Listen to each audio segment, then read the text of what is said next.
Okay, so let's dive into 2 Samuel chapter 8. Right. This one's, well, it's pretty packed, isn't it? It really is. It feels like a massive fast forward through David's early reign. Suddenly, bang, consolidation and expansion. Exactly. It's like a highlights reel of crucial victories and what came next. It's not just about the fighting. No, it's about establishing real dominance, right? Securing borders, setting up the kingdom. Setting up the wealth, the administration, all the foundational stuff. And it kicks off immediately with a big one, the Philistines. Uh-huh. Finally subduing them. Yeah. Taking Metheg-Amma. That's huge. After generations of conflict. A major threat neutralized, basically. Oh, foundational. Okay, so then it moves to the Moabites. Yes. Yeah. And the account there has that striking detail. The measuring cord, yeah. It always stands out, doesn't it? It does. Measuring them out, executing 2/3, sparing 1/3. It's quite stark. Stark is the word. It shows just decisive, maybe even ruthless control, making sure they're completely subjugated. And the result, they become subjects, bring tribute. You see the pattern right away. Military action, then economic submission. Okay, so Philistines, Moabites. Mm-hmm. Then he looks further afield. Exactly. He confronts Hadazer, king of Zobah. This guy was trying to extend his own control up near the Euphrates. And David intercepts him. Big time. Wins a major victory. The numbers are pretty specific, too. Yeah, 1,000 chariots, 7,000 charioteers, 20,000 foot soldiers. That's a significant force. It really is. And then there's that detail about the horses. Hamstringing all but 100 of the chariot horses. Why do you think that specific action is mentioned? Well, it cripples their main military asset for the future, doesn't it? You take out their mobility, their shock power. So it's strategic neutralization. Keeping just 100 is interesting. Maybe for his own limited use, or just to show he could. But the main point is disabling Zobah's offensive capability long-term. Right, and this fight draws in others too. It does. The Arameans of Damascus. They come to help Hadadezer. And David defeats them as well. Yep. 22,000 Arameans struck down, the text says, and then following the pattern. Garrisons. He puts garrisons in Damascus. Uh-huh. Making them subjects, bringing tribute. So it's victory, control, tribute. Victory, control, tribute.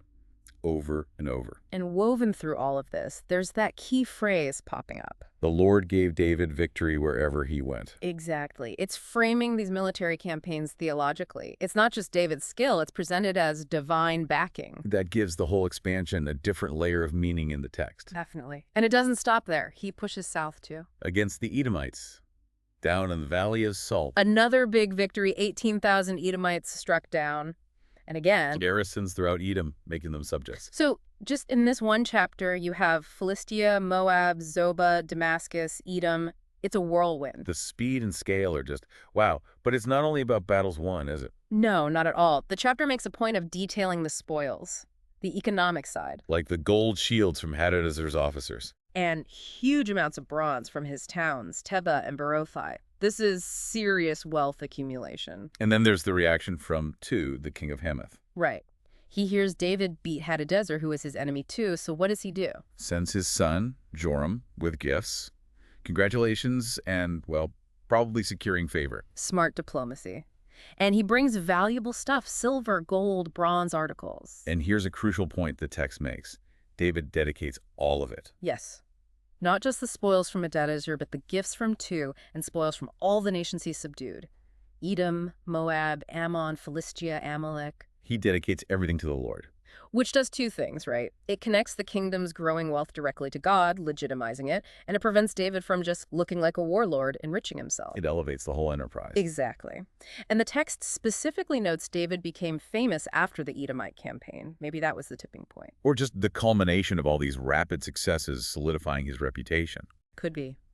And beyond all the military and economic stuff, we get a quick look at his government taking shape. Yeah, the bit about him reigning over all Israel, doing what was just and right.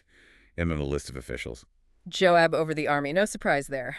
Jehoshaphat as recorder. What exactly would a recorder do back then? Like a historian or... Probably more like a keeper of official records, maybe state annals, possibly involved in administration or even tax records, an important role in organizing the kingdom. Okay. Then Zadok and Ahimelech as priests, Saraiah as secretary. Benaiah over the Kerethites and Pelethites. His personal guard, right. Mercenaries, maybe? Likely elite troops, fiercely loyal, Crucial for a king expanding power so quickly, you need reliable security. And finally, David's sons as royal advisors, or possibly priests in some interpretations. So you see the beginnings of a structured administration alongside the military expansion. It really is a snapshot of kingdom building, isn't it? All in one chapter. Military power, economic gain, political control with garrisons, religious dedication, and government structure. It's incredibly dense, showing this burst of decisive activity that really established the Davidic kingdom on a grand scale. Okay, so to leave you with something to think about, this chapter weaves together military force, clever politics, and deep religious acts so tightly.